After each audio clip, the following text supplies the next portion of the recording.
Kalau pada pagi hari ini kita boleh kembali datang ke rumah Tuhan untuk kita boleh memuji dan memuliakan nama Tuhan. Dan kalau pada saat ini Tuhan masih memberikan kita kesempatan, kesempatan untuk kita boleh datang di hadapan Tuhan dan mengucap syukur di hadapan Tuhan. Kita menyembah Dia, kita mengagungkan Dia sebagai bentuk ucapan syukur kita di hadapan Tuhan. Saya mau bilang saudara semua, kami berdiri pada pagi hari ini untuk kita boleh menghargai Tuhan Kudus yang senantiasa selalu ada bersama kita di setiap musim kehidupan kita.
setiamu yang tidak pernah habis dalam kehidupan kami Tuhan. Terima kasih Tuhan untuk setiap kebaikan Tuhan pada setiap kami di tempat ini, pada setiap jemaat-Mu Tuhan. Hari demi hari kami boleh melewati dengan baik Tuhan. Di tengah masa pandemi ini Tuhan, begitu banyak kesulitan dalam kehidupan kami Bapa. Namun kalau pada sekarang ini Tuhan, kami boleh berdiri di tempat ini Tuhan, semua karena anugerah dan kebaikan daripada-Mu Yesus. Terima kasih Bapa. Pagi ini Tuhan, sebagai rasa ucapan syukur kami Bapa, sebagai rasa terima kasih kepada kami Tuhan untuk kebaikan-Mu yang begitu sempurna Tuhan. Pagi ini kami datang Tuhan, kami menyerahkan hati kami sepenuhnya di hadapan-Mu Tuhan, untuk kami boleh menyembah dan memuji nama-Mu Tuhan. Layakkan setiap kami di tempat ini Tuhan, untuk kami boleh memuji dan memuliakan Engkau. Biarlah hanya Roh-Mu saja yang beracara dalam ibadah ini Tuhan. Dan kami tahu Bapa, Engkau ada bersama dengan kami saat ini. Terima kasih Tuhan. Saat ini kami siap untuk memuji dan memuliakan nama-Mu Tuhan. Hanya di dalam nama Bapa kami berdoa dan mengucap syukur. Haleluya. Mari kamu katakan amin. Beri kemuliaan Tuhan. Silakan saudara.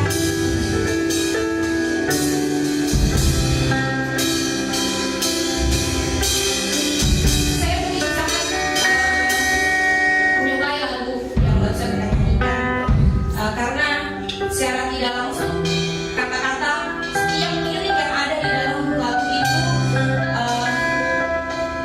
kita mengalaminya setiap hari.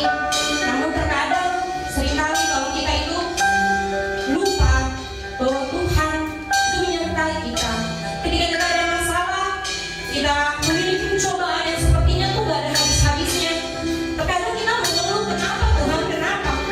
Namun kita harus percaya bahwa Dia tuh gak pernah ninggalin kita. Dia Allah yang adil, dan Dia Allah yang senantiasa selalu menepati janjinya. Dia Allah yang baik. Yesus kita sungguh baik. Kita mau angkat lagu ini. Yesus, Kau sungguh baik. Yesus, Kau sungguh baik. Kau sungguh baik.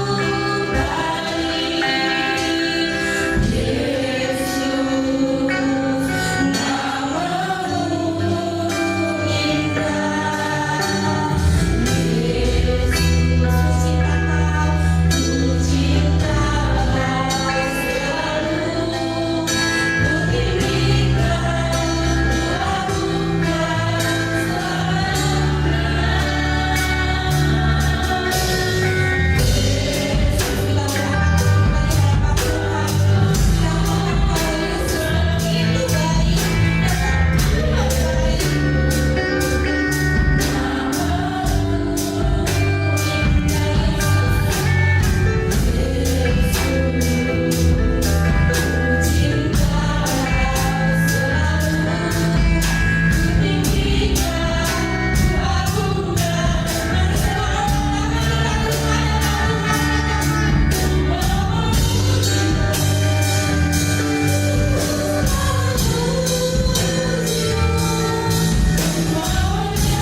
kami mengucap syukur kalau kami boleh kembali mendengar firman Tuhan.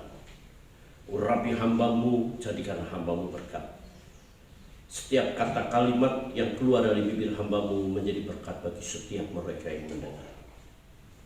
Terpujilah nama-Mu Bapa, di dalam nama Yesus Putra-Mu yang tua kami berdoa. Haleluya. Amin.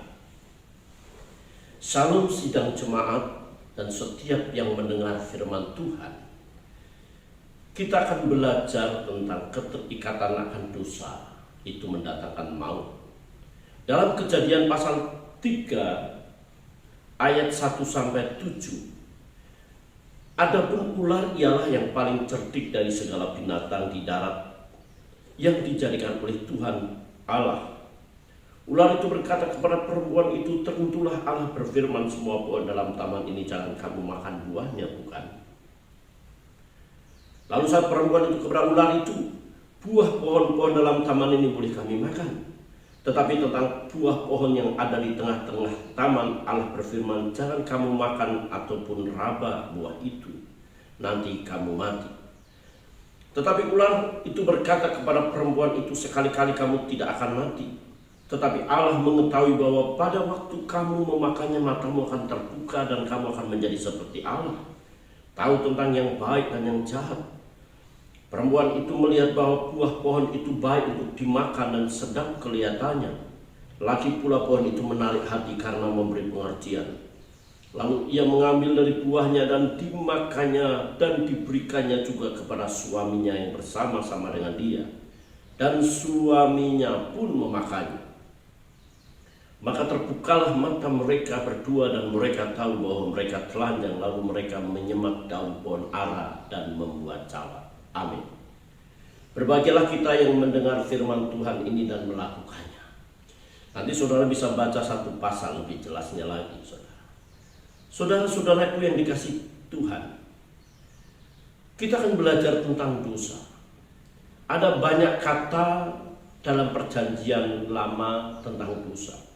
Dosa memiliki arti gagal. Kegagalan. Dosa memiliki arti kekilafan atau kesalahan. Dosa juga berarti kedurjanaan. Dosa juga berarti tidak mengindahkan Tuhan. Dosa juga berarti tidak disengaja karena tidak hati-hati sehingga jatuh di dalam kesalahan. Saudara-saudara yang dikasihi Tuhan, satu poin yang menarik dalam perjanjian lama, dosa itu kegagalan. Dalam dunia ini kegagalan bukan hanya sebatas dalam usaha atau dalam menempuh ilmu atau dalam menempuh cita-cita atau dalam meraih visi dan misi. Tetapi kegagalan ini merupakan salah satu tindakan kita tidak berhasil dalam melakukan kehendak Tuhan.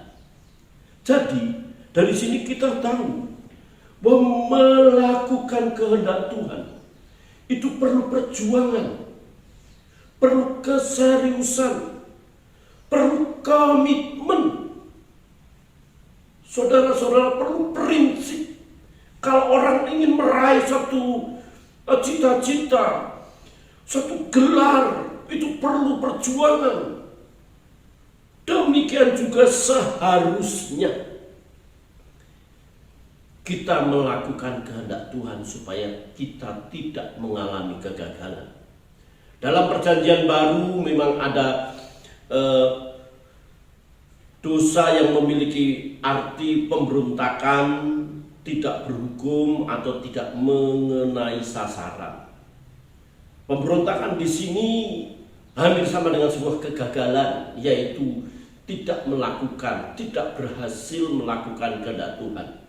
Pemberontakan di sini cenderung melawan, memberontak, tahu apa yang seharusnya dilakukan, tetapi ia tidak melakukan. Ia tahu itu dosa, ia tahu korupsi itu tidak boleh, tetapi ia lakukan. Itulah pemberontakan. Ia tahu berzina itu dosa, tetapi dia lakukan. Itulah pemberontakan. Saudara, Hawa mengerti bahwa pohon itu tidak boleh dimakan. Tetapi Hawa melakukan. Itulah pemberontakan.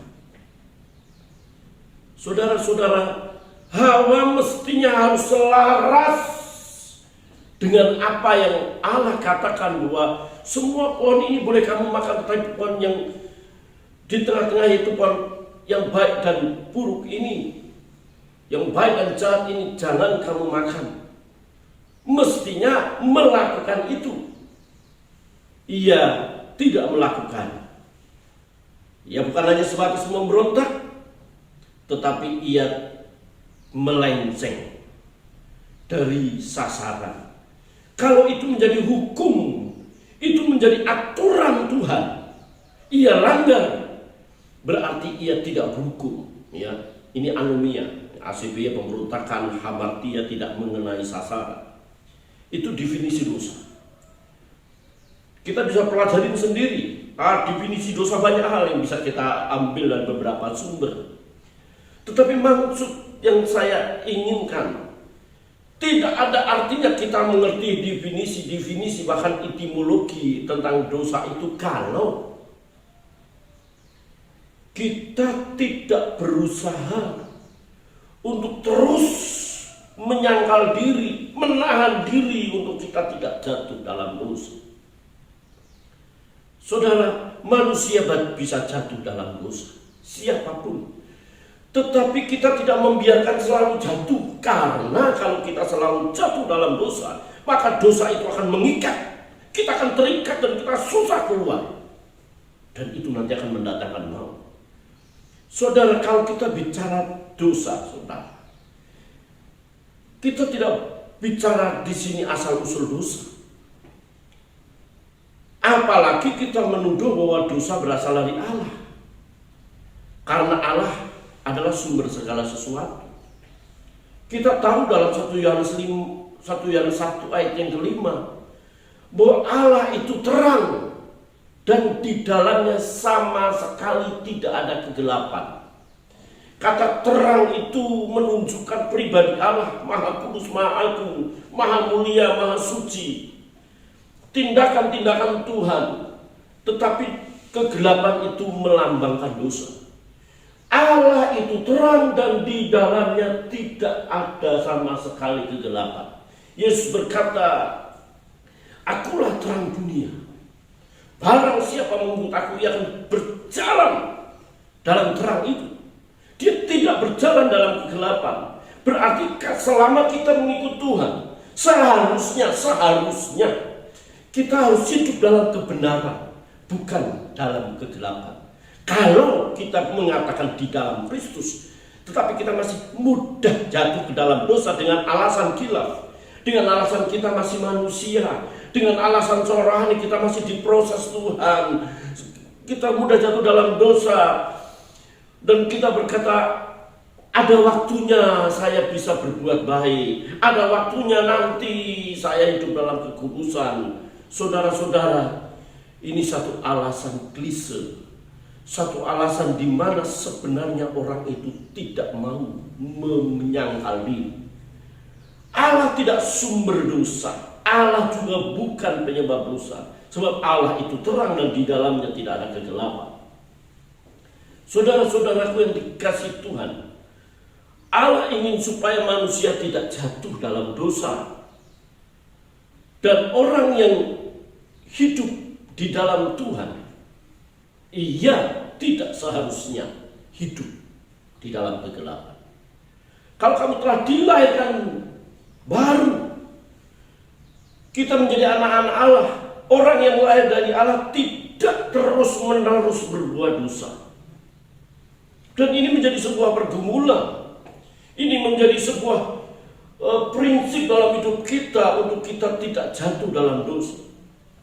Saudara, bagaimana dosa bisa terjadi dalam Kejadian pasal 3 itu?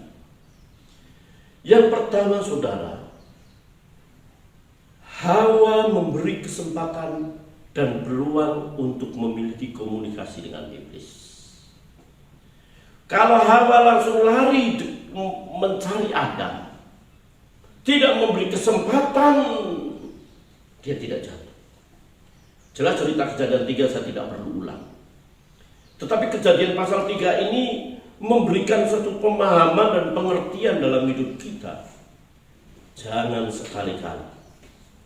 sekali-kali kita memberi kesempatan peluang untuk memiliki komunikasi dengan dosa. Berapa banyak perzinahan yang terjadi karena dia memberi kesempatan untuk chatting, WA, menulis pada suami orang atau istri orang, baik pagi, siang, atau sore. Dia memiliki kesempatan, dan kita harus menyadari itu. Kita sudah mendengar firman Tuhan minggu yang lalu, pasti banyak godaan dalam hidup kita. Kita tidak bisa memberi kesempatan kalau ada orang yang membuat kita jatuh dalam dosa melalui WA, melalui dia bisa menghubungi kita. Seharusnya kita tidak layani. Kalau perlu kita delete, kalau perlu kita blokir. Kalau kita tahu kalau kita bergaul dengan si A, kita jatuh dalam dosa, kita jangan bergaul sama dia. Hawa memberi kesempatan dan peluang memiliki komunikasi. Kalau kita tahu kalau kita nonton film sesuatu yang membuat kita bisa jatuh, jangan nonton. Sucikan mata kita. Jangan beri kesempatan kepada iblis. Untuk itu saudara yang dikasihi Tuhan Yesus Kristus, dosa yang pertama timbul di Taman Eden karena memberi peluang untuk memiliki komunikasi dengan iblis. Saya terlalu yakin kalau Hawa langsung lari dan tanya kepada suaminya, dipastikan Adam yang menerima perintah langsung dari Allah, ia akan mencegah kejatuhan itu. Oleh sebab itu dalam hal ini pentingnya kita terus belajar. Pentingnya kita punya teman-teman yang bisa membuat kita iman kita terbangun. Bisa konsultasi dengan hamba-hamba Tuhan yang kita percaya. Kalau saya berbuat begini bagaimana Pak? Saya diajak begini bagaimana Pak? Kalau saya diajak begini bagaimana Pak? Perlu konseling, perlu bertanya. Karena Hawa tidak mau bertanya, itulah awal kejatuhan. Saudara, yang kedua, kejatuhan Adam dan Hawa karena pikiran yang dikuasai oleh keinginan memiliki buah pohon pengetahuan yang baik dan buruk itu, dan ingin seperti Allah. Ada 2 poin. Yang pertama, pikiran, mindset, cara pandang yang dikuasai oleh keinginan. Keinginan ini yang menggerakkan seluruh hidup ini. Hati pikiran kita yang dipenuhi oleh keinginan akan menggerakkan seluruh hidup kita. Maka Paulus mengatakan orang yang ingin kaya jatuh dengan berbagai-bagai pencobaan. Apa yang kita pikirkan itu menggerakkan dan memberikan waktu-waktu kita untuk kita pikirkan itu.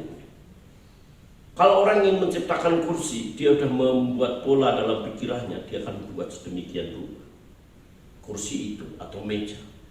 Atau seorang pelukis yang sudah memiliki pandangan melukis sesuatu, pemandangan atau seseorang, pasti akan diungkapkan di situ melalui goretan-goretan. Jadi betapa kuatnya pikiran kita menggerakkan setiap tindakan kita. Oleh sebab itu Rom 12 ayat 2, janganlah kamu serupa dengan dunia ini, berubahlah oleh pembaharuan budimu, cara berpikir, mindset kita. Pikiran Adam Hawa dipenuhi dengan keinginan dosa. Oleh sebab itu saudara yang dikasihi Tuhan, apa yang menjadi pikiran kita, apa yang memenuhi pikiran kita, maka itu yang kita lakukan. Karena Kain pikirannya penuh dengan kebencian, dia membunuh adiknya Habil. Karena saudara-saudara atau kakak-kakak Yusuf mengiri, pikirannya dipenuhi dengan iri dan benci, maka dia menjual Yusuf. Saudara, Yesus Kristus disalib salah satunya karena imam ahli Taurat dan orang-orang pada waktu itu merasa iri, merasa benci, merasa tidak suka. Oleh sebab itu kita perlu menata, mengolah bukan mengolah olahraga, bukan hanya sebatas olah tubuh ini, tetapi olah pikiran kita harus kita kelola. Pentingnya kita membaca firman Tuhan, dan firman Tuhan itu bukan sebatas kita baca, tetapi memenuhi hati pikiran kita. Dengan apa seorang muda dapat mempertahankan kelakuannya bersih? Dengan menjaganya sesuai dengan firman Tuhan. Maka perkataanmu telah kutaruh dalam hatiku, supaya jangan aku berdosa padamu. Ini lagu lama, tapi lagu ini mesti menjadi pola hidup kita, supaya kita menguasai pikiran kita, mengontrol pikiran kita. Kalau pikiran kita sudah terracuni itu ada virus itu kan bahasa Latinnya racun. Hawa telah diracuni pikirannya. Kamu ingin seperti Allah. Kalau kamu makan pohon ini, kamu bisa menjadi seperti Allah. Itu pikiran terracuni. Oleh sebab itu gosip-gosip, hoak-hoak di medsos atau sosmed itu bisa meracuni pikiran, yang membuat orang khawatir, membuat orang cemas. Yang kedua, saudara yang dikasih Tuhan, Hawa ingin seperti Allah. Berarti ada sesuatu yang ia ingini. Ia tidak bisa mengucap syukur dengan apa yang ia miliki. Ia tidak menyadari bahwa hidup ini adalah anugerah Tuhan. Saudara jangan berkata, Pak, saya kok seperti ini, Pak. Hidup saya belum seperti yang saya inginkan. Jangan melihat ke atas. Orang yang lebih sengsara dari saudara lebih banyak. Oh, saudara, kita hidup hanya oleh anugerah Tuhan.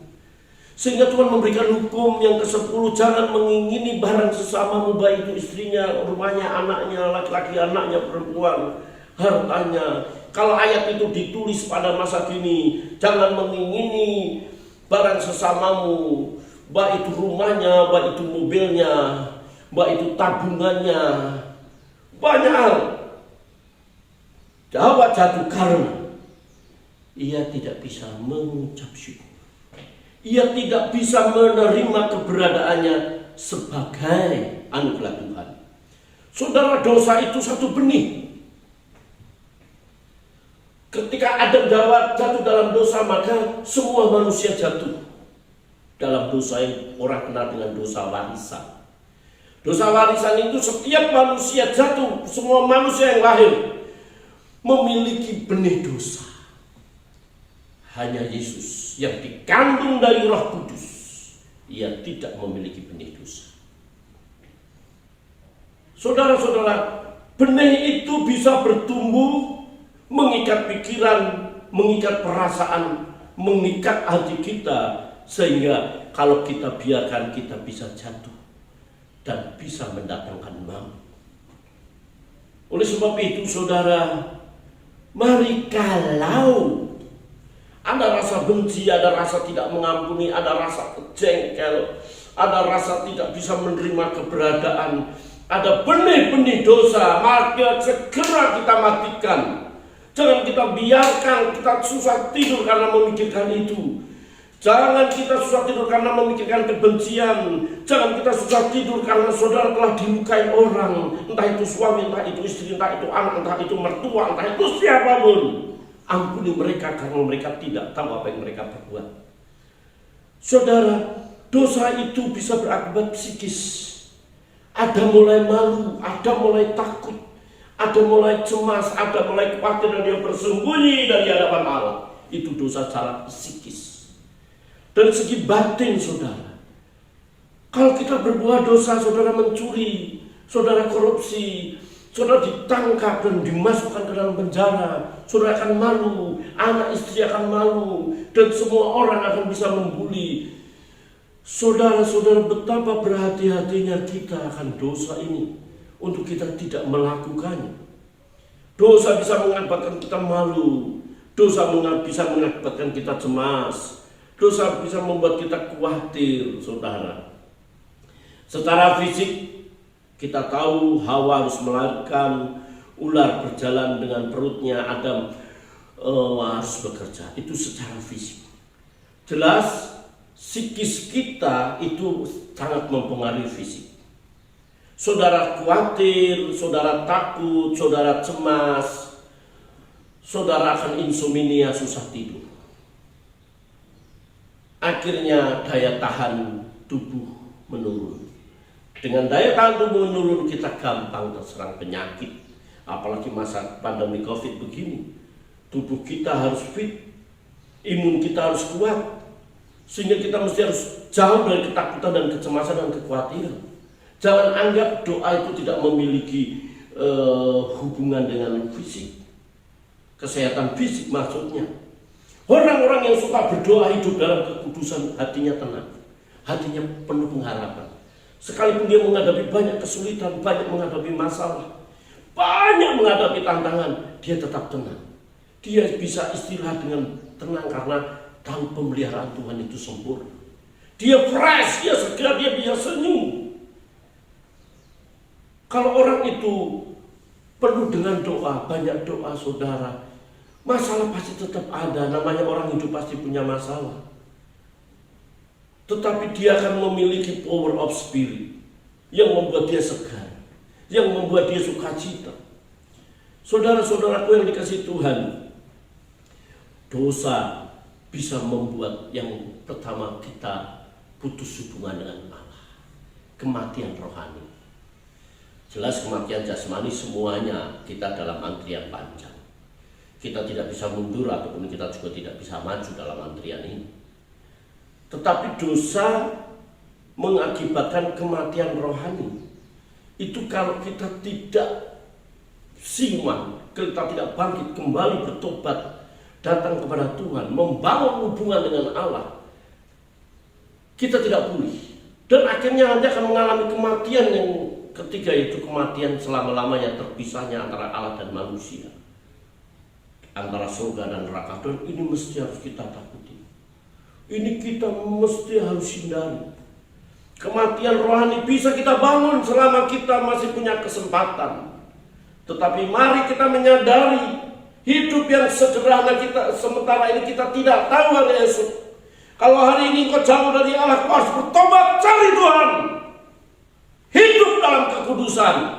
Apa tahu ntar malam Tuhan panggil kita. Mesti kita tidak hidup dalam dosa, kita tidak terikat dalam dosa. Kita bisa jatuh dalam dosa, tetapi tidak terus-menerus jatuh dalam dosa.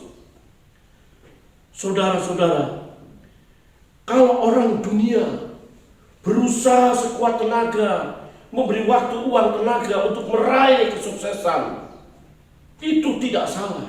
Tapi satu hal, kita harus bekerja keras, menyangkal diri, sungguh-sungguh untuk melakukan kehendak Tuhan. Hidup kudus, hidup benar, tidak terikat di dalam dosa. Saudara-saudara, jangan beri kesempatan atau waktu yang memiliki kecenderungan kita bisa jatuh dalam dosa.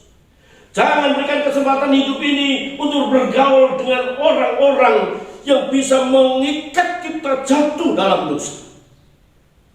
Oleh sebab itu, hati pikiran kita atur. Hati pikiran kita kelola. dan mengucap syukur dengan apa yang ada. Orang lain diberkati, biar itu berkat bagi mereka. Pada waktunya Tuhan akan memberkati kita. Pasti Tuhan memelihara. Kita belajar mengucap syukur dengan apa yang ada. Ingat, dosa itu suatu benih yang ada dalam setiap orang, kecuali Yesus Kristus. Kalau ada benih dosa, entah itu pikiran jahat, entah itu rasa tidak bisa mengampuni, entah itu merasa gagal, entah kita disakiti orang, mari kita segera matikan benih itu agar tidak berkembang. Sebab kalau berkembang akan bertindak dalam sebuah tindakan yang bisa membuat kita malu, bisa membuat kita cemas, bisa dipermalukan, bisa membuat kita khawatir dan cemas. Secara fisik, kalau Hawa ular ada memiliki hukuman, dosa Tuhan diusir dari taman dan hidup dalam kesengsaraan. Dosa bisa membuat hidup dalam kesengsaraan. Perhatikan itu. Dosa bisa membuat hidup dalam kesengsaraan.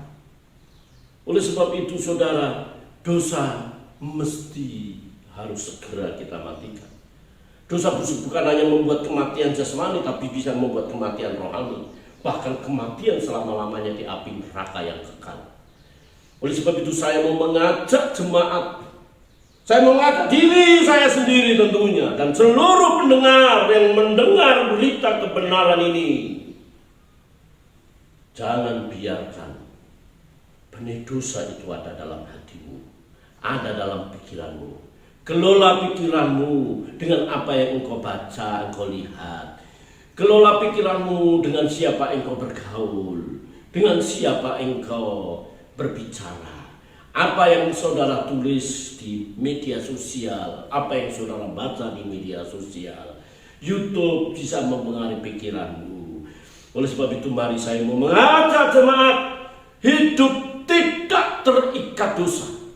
Kalau kita jatuh, segera bangun, minta ampun, bertobat, dan Tuhan ampuni, dan Tuhan akan mengampuni, menyucikan kita dari segala kejahatan. Amin. Mari kita berdoa. Kami bersyukur untuk kebenaran firman. Buat kami tahu betul dosa mengintip dalam hidup kami, bisa meracuni pikiran dan hati kami. Tetapi ajar kami melalui Kejadian pasal 3 ini, untuk kami tidak memberi kesempatan atau ruang atau waktu dalam hati pikiran kami untuk dosa sekecil apapun. Sebab dosa yang sekecil apapun merupakan benih yang bisa besar dan mengikat kami. Bapa, terima kasih. Ampuni sekiranya kami berdosa, bersalah, dan ajar kami terus waspada, terus waspada, terus waspada, untuk kami tidak terikat dalam dosa. Bapa, terima kasih, berkati firman-Mu untuk kami hidup seperti Kristus, hidup dalam kebenaran, hidup di dalam kekudusan. Bapa, terima kasih. Hamba mengangkat tangan bagi jemaat, bagi setiap orang yang mendengar firman-Mu. Berkat Tuhan turun atas mereka. Yang lemah Tuhan kuatkan, yang susah Tuhan berikan penghiburan. Bagi mereka yang terpapar COVID yang saat ini sedang dalam perawatan, baik isolasi mandiri maupun dirawat di rumah sakit, kami mohon pertolongan Tuhan agar mereka segera pulih dan sehat, kembali ke keluarga dan beraktivitas, beribadah dan mencari Tuhan. Sadarkan kepada kami betapa lemahnya hidup kami, betapa lemahnya manusia. Untuk itu, bila kami terus tetap berharap dan bergantung kepada Tuhan. Berkati setiap mata pencarian jemaat Tuhan, setiap kami yang mendengar. Jadikan kami berkat bagi orang lain melalui berkat-Mu. Dan ajar kami mengucap syukur dengan apa yang Tuhan berikan. Sebab masih banyak orang yang lebih sengsara daripada kami. Tuhan, terpujilah nama-Mu. Berkati Bapa negeri ini dengan keamanan dan ketentraman.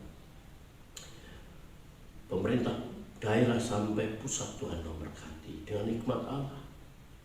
Bapak Presiden kami, Bapak Insinyur Joko Widodo, Tuhan memberikan hikmat untuk mengatur negeri ini, sehingga keamanan dan ketentraman nyata. perekonomian semakin membaik, dan ada damai di negeri ini, ada kesehatan di negeri ini. Nama Tuhan dipermuliakan. Terpujilah nama-Mu ya Bapa. Hamba mengangkat tangan. Kiranya damai sejahtera dari Allah Bapa, kasih setia dari Yesus Kristus Tuhan, dan persekutuan Roh Kudus menyertai saudara sekalian siang ini sampai Maranatha. Yesus datang menjemput kita. Haleluya. Dalam nama Tuhan Yesus Kristus kami berdoa. Amin.